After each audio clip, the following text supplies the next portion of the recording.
जिस बहू ने सुबह की पहली किरण से लेकर रात के अंधेरे तक सास ससुर की सेवा को ही अपना धर्म माना, आज उसी परिवार ने उसके संस्कारों और पवित्रता पर ऐसा कीचड़ उछाला कि उसकी पूरी जिंदगी उजड़ गई।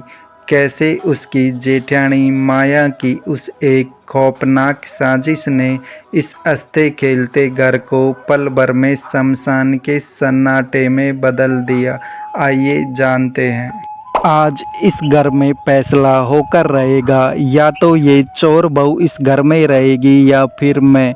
कमला देवी के मुंह से निकले इन तीखे शब्दों से चारों तरफ खौफनाक सन्नाटा छा गया।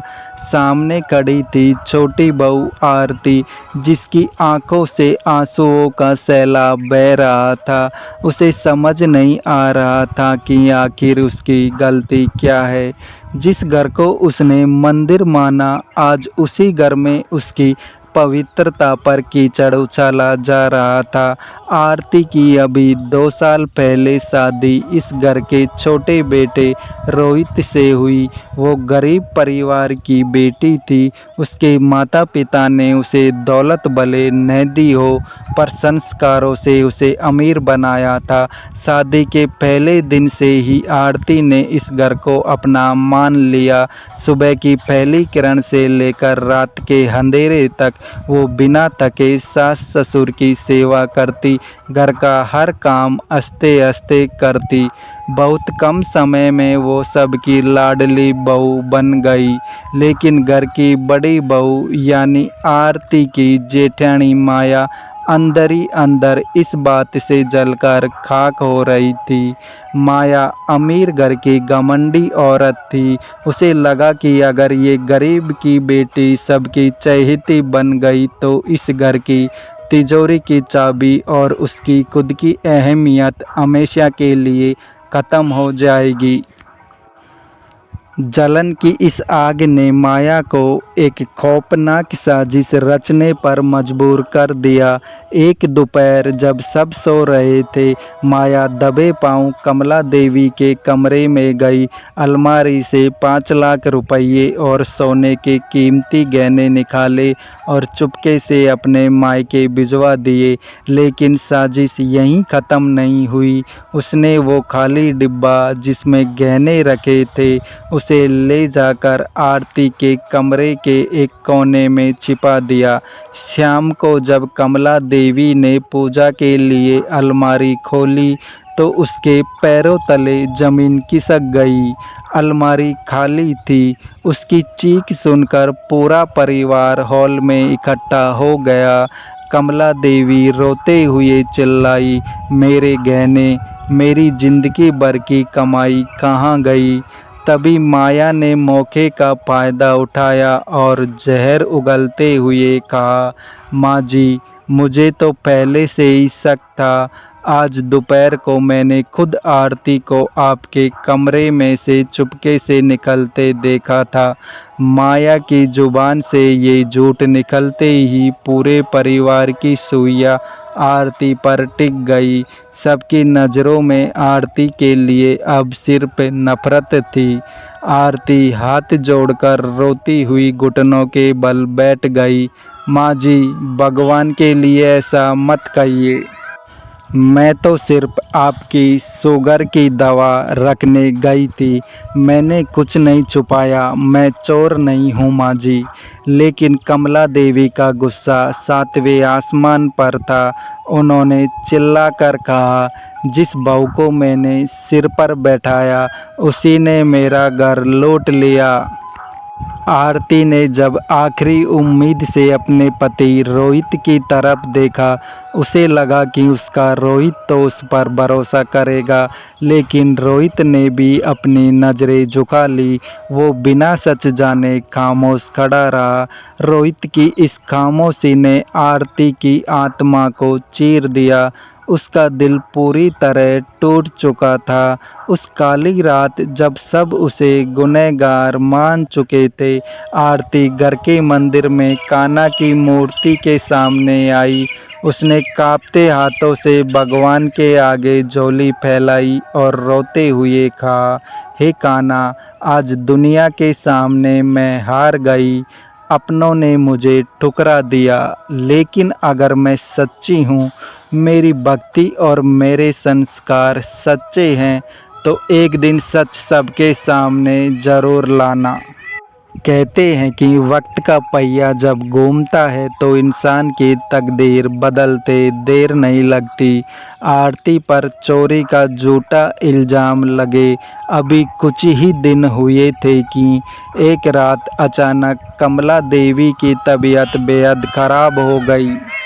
उनका पूरा शरीर ठंडा पड़ गया और सांसें उखड़ने लगी। पूरा परिवार घबरा गया और आनन फानन में उन्हें शहर के अस्पताल ले जाया गया। अस्पताल के इमरजेंसी वार्ड से डॉक्टर बाहर आए और उनके चेहरे पर गहरी चिंता थी। डॉक्टर ने कहा, मरीज की हालत बहुत नाजुक है, उन्हें तुरंत और नेगेटिव ब्लड ग्रुप का खून चाहिए, वरना उन्हें बचाना मुश्किल होगा। यह सुनते ही पूरे परिवार के होश उड़ गए।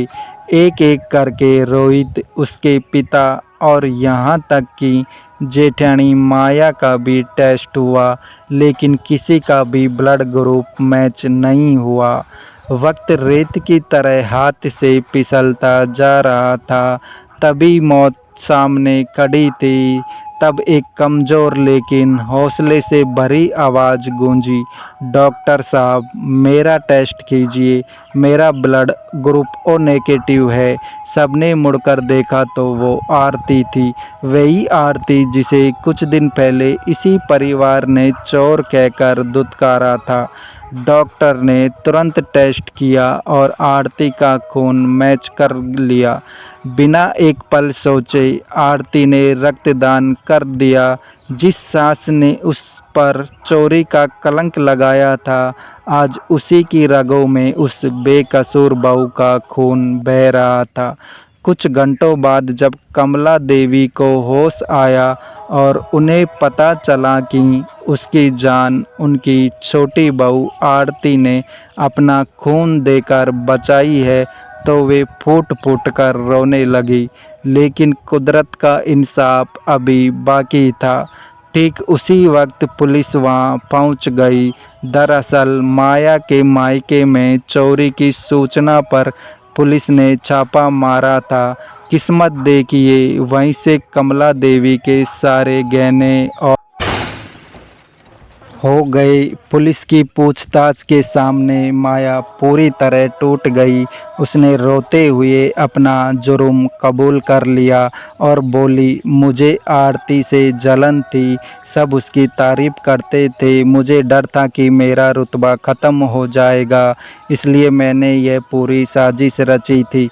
माया का यह सच सुनते ही पूरे परिवार का सिर शर्म से झुक गया। रोहित अपनी पत्नी आरती के सामने आया। उसकी आंखों में आंसू थे। उसने कहा, मुझे माफ़ कर दो आरती, मैंने पति होकर भी तुम पर विश्वास नहीं किया। तभी अस्पताल के बेड से उठकर कमला देवी कांपते हुए आई और आरती के पैरों में गिरने लगी। आरती ने तुरंत उन्हें संभाला। कमला देवी रोते हुए बोली, बेटी, मुझे माफ़ कर दें, मैंने तुझे चोर कहा, जबकि तू तो इस घर की सबसे बड़ी दौलत निकली। आरती ने अपनी सास के आंसू पोंछे और मुस्कुराते हुए कहा, माँ जी, रिश्ते कभी माफ़ी मांगने से टूटते नहीं, बल्कि और मजबूत हो जाते हैं। आप तो मेरी माँ जैसी हैं। कुछ दिनों बाद कमला देवी ने खुद अपने हाथों से घर की तिजोरी की चाबियां आरती को सौंप दी। अपनी गलती पर शर्मिंदा माया ने भी जब आरती से माफ़ी मांगी तो आरती ने उसे भी गले लगा लिया। पूरे घर में फिर से खुशियाँ लौट आई। दोस्तों, इस कहानी से सीख मिलती है कि झूठ कुछ समय के लिए ज़रूर जीत सकता है, लेकिन अंत में जीत हमेशा सच और अच्छे संस्कारों की ही होती है। अगर आपको यह कहानी अच्छी लगी हो तो वीडियो को लाइक करें और हमारे चैनल को सब्सक्राइब ज़रूर करें। धन्यवाद।